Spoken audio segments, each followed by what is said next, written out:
I'm Lisa Bunnies, and this is Mind Yourself. Today is the first in a series of special interviews with someone who's lived a remarkable story of trusting that the universe will provide, that life can be lived without a safety net. Someone I've known for a long time, Elizabeth Ann Hill.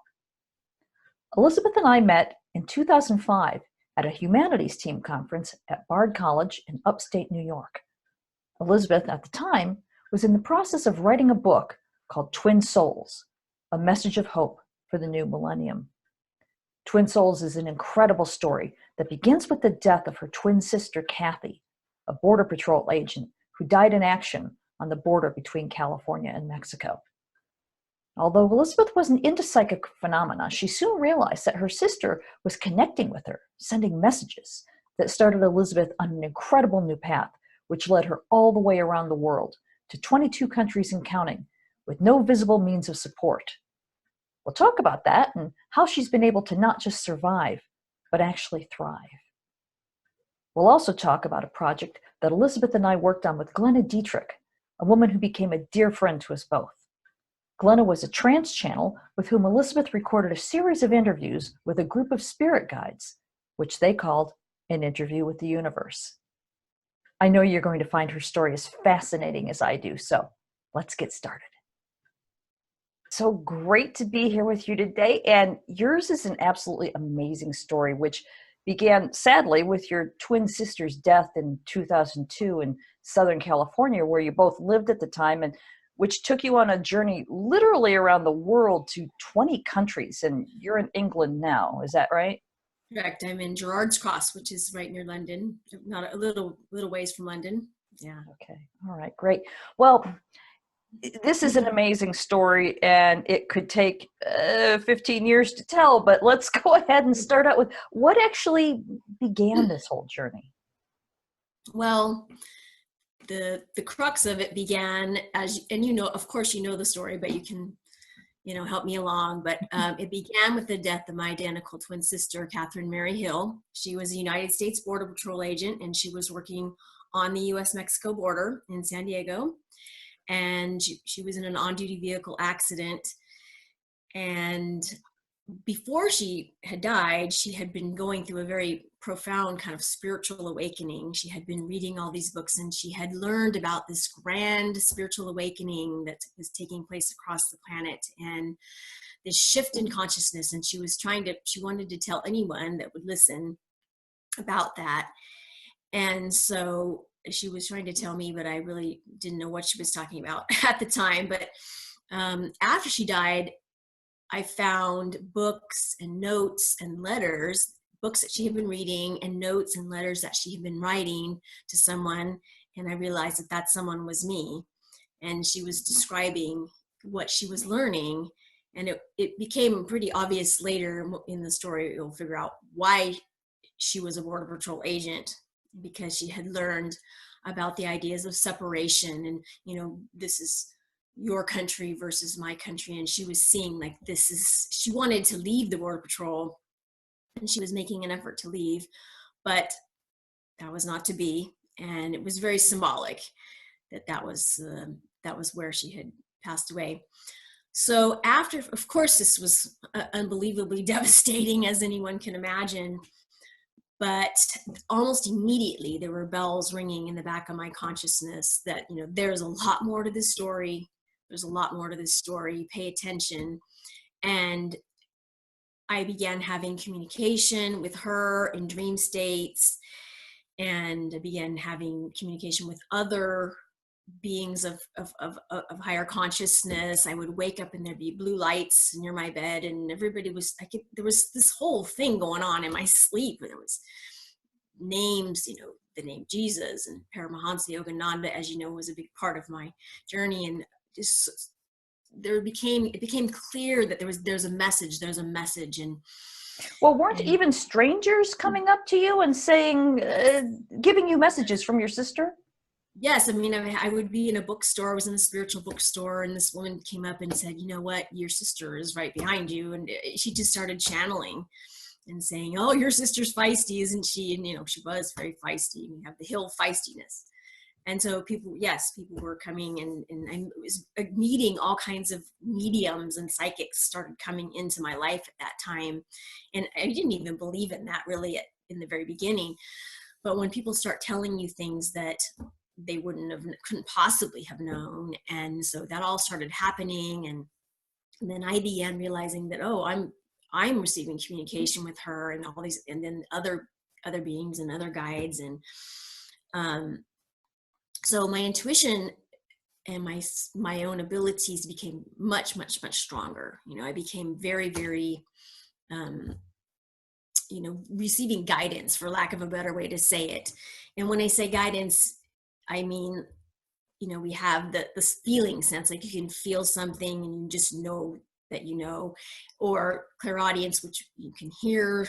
It's like hearing, but it's not really your ear, but it's almost like you can hear someone talking. And then of course you can see things in your clairvoyance in your third eye. And then there's knowing, like you just know something and you don't know how you know it. And I really had all of that going on.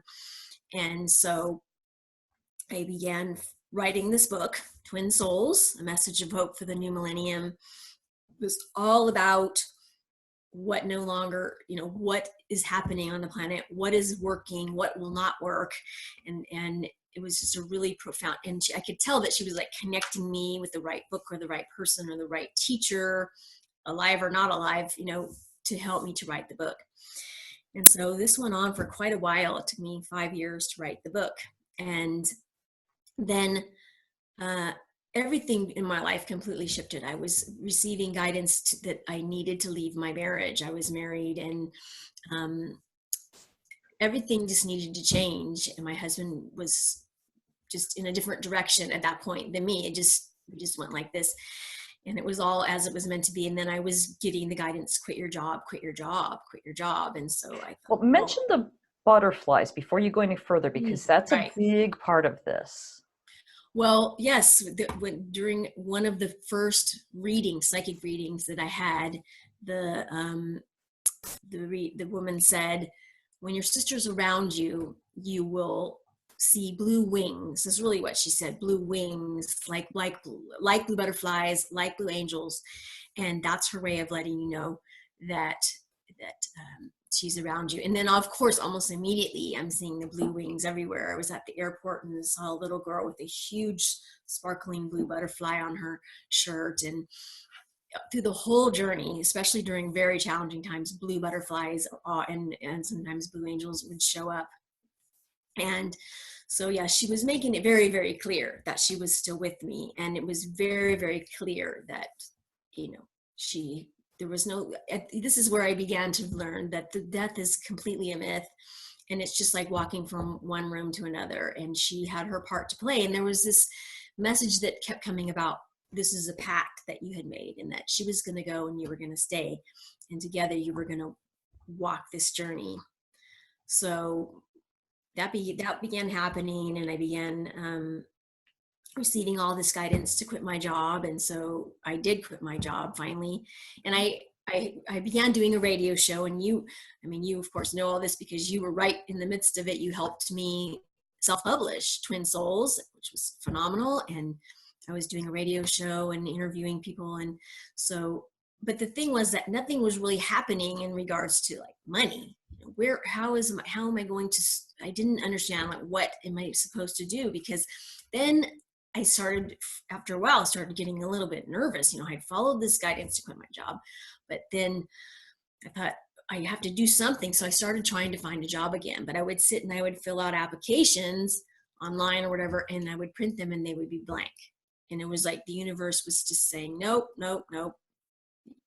You're going in another direction. And it was a little bit scary, and I have a story later on about that, but I think I'll continue on with just kind of like the outline. So then I didn't really know what was going on, but at some point, through a series of synchronistic events, which is a statement that people will hear me say over and over because my whole life is about synchronicities.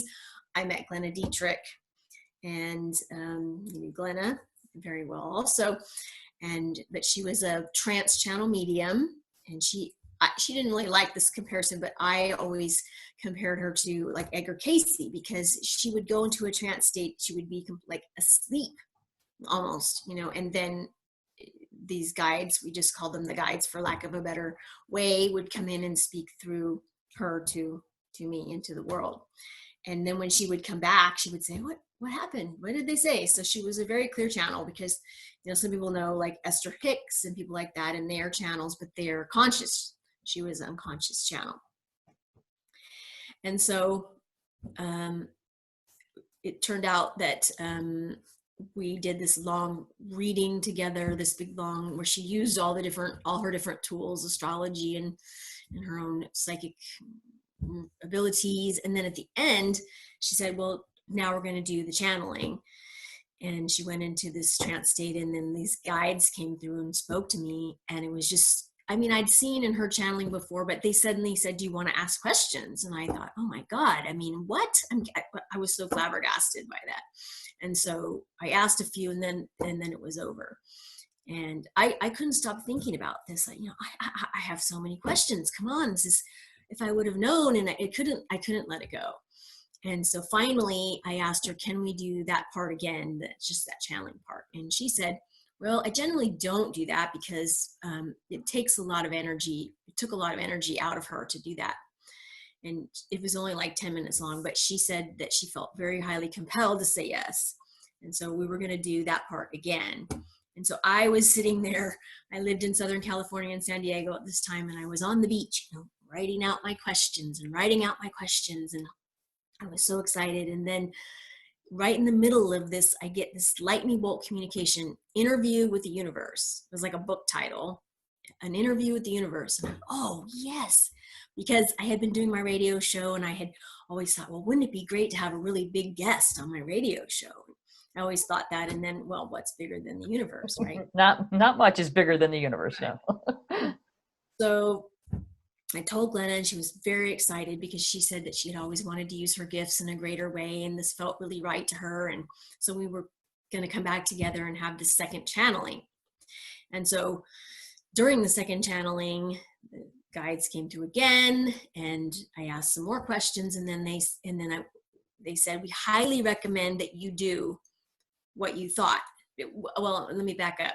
The interview with the universe. So we were going, what I thought of is that I would come up with all these questions, and Glenna would be in a trance state, and then I would ask the questions, and we would record it. And then there would be a book that would go with it. And so they said, we highly recommend that you do this. This is something that you planned before you came into your physical body, both of you.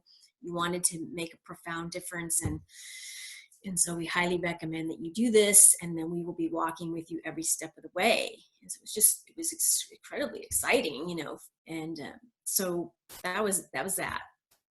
And then we decided that I would come to Minneapolis, where she was, and we would do, her son was a musician, and so his friend had an in-home recording studio. And so we decided, and I didn't have, at this point, I really was living on, I had very little money, and I didn't know how I was going to get to Minneapolis, but I was sitting there, and at this point I'd been learned about how I have to, become still and sit in silence and listen and pay attention. And then I got this sudden idea that I had credit card points, and I completely forgot about them. And I checked the balance, and it was like literally the exact amount to fly to Minneapolis, stay in a hotel, because they didn't have like an extra room there where the recording studio was, and then fly back. So the day came, and so I was to write out the questions, and she was just told her job was just to show up, and she didn't know what any of the questions were. So I spent, hours writing these questions. It was close to 250 questions on every subject that I could think of, and had this beautiful leather-bound notebook. And I got on the plane with my leather-bound notebook full of questions, and we came together, and it was a very amazing experience. It's hard to even put into words, but we did all this lead in with meditation and drumming and all this stuff, and to try to raise the energy of, to bring it. And you could feel the energy coming in. And remember when afterwards, there was all this static on certain parts of the recording, and they had said, Well, that was because we wanted you to know that we were physically there with you in the room. And Right. I remember they had a tornado the day before. Right. There was an F4 tornado that went through right through this town. And Glenna got the message, well, chaos is going to come close to this project, but it's not going to touch it, because there was one pane of glass left in the studio. Every other house lost windows, and the guides told us later that they had facilitated that because they needed to clear the energy enough in that area so that all these energies could come in for this interview. So it was really spectacular. And so Glenna did the lead in. We call in the highest vibration of the light and all the guides and beings who would like to come in and assist. And she said right before she went into the trance, she could just feel this huge sense of excitement. And so she was in a trance, and I asked the questions, and it was just a really amazing experience. It went on for 3 days, and we recorded this recording. So I would like to touch on some of the highlights of that interview. Did you want to interject anything? Or Yeah, let's do that. But first, I want to let everybody listening know that not only the book Twin Souls is available for download online, but also the entire recording of Interview with the Universe is available if you go to Elizabeth's Facebook page, which author page. Yeah, it's facebook.com/twinsouls444. And that's where you can access this recordings. And I'll be repeating this. I'll put the link below. The links, yeah. Yes, and so at a certain point, they had instructed me to make it available free of charge. And so everything that I'm doing is free of charge. And so people can download the Twin Souls book and read it. You can still buy copies of it. There's going to be a second edition, so it's kind of out of print at the moment, but it's still in print in a few places, and you can buy the book. You do have to buy it because it's being printed by somebody. It doesn't even have anything to do with me, really. Right, and you don't even get any royalties off of whoever is printing the book. No, so. I Googled it. I didn't think it was even in print, and I Googled it, and there's all these people selling it. And I was like, well, whatever. I don't. So it's just, I've learned to my hands are out of this thing. Okay, they're selling it, great. So if someone actually wants a physical copy of the book, they can get it. But the book, I have a sense that the book is going to have a second edition, some revamping is done, but it's there and it's available. And you can. And the book actually ended up being exactly 444 pages. Yes, I will never forget that, because 444 is, some people may know, is a symbol for angelics, presence, angels, and my sister also uses 444 a lot, or to show me that she's there.